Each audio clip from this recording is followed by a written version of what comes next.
সবাই কেমন আছেন? আশা করি ভালো আছেন। আসসালামু আলাইকুম।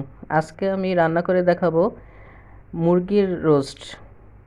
প্রথমেই আমি এগুলোকে ধুয়ে পরিষ্কার করে নিয়েছি এবং তেলে ভেজে নিয়েছি। এখন আমি কড়াইতে কিছু গরম মশলা দিয়ে দিলাম। এরপর এক এক করে আদা রসুন বাটা দিয়েছি,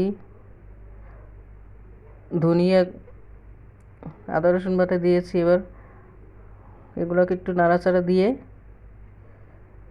এখন এখানে আমি ধনিয়ার গুঁড়া দিলাম 1 চামচ, জিরার গুঁড়া দিলাম 1 চামচ।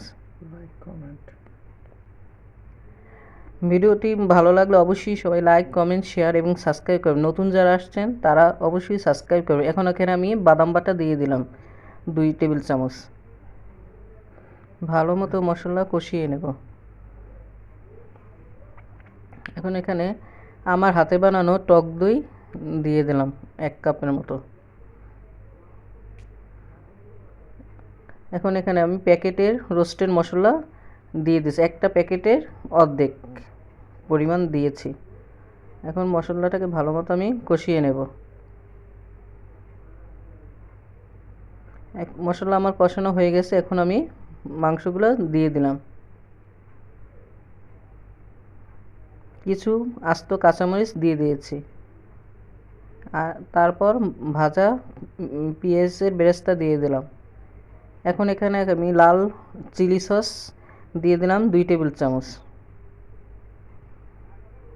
সুন্দর করে এটাকে নাড়াচাড়া করে দিতে হবে।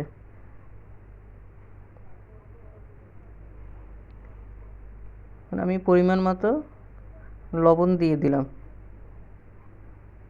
ভাজার সময় আমি কিছুটা লবণ দিয়েছি। এখন আমি আবার একটু লবণ দিয়ে দিলাম। তারপর চিনি দিয়েছি 2 টেবিল চামচ। আমার রোস্ট রান্না হয়ে গেছে। অবশ্যই সবাই ভালো লাগলে কমেন্ট করে জানাবেন এবং নতুনরা সাবস্ক্রাইব করবেন। আশা করি ভালো থাকবেন।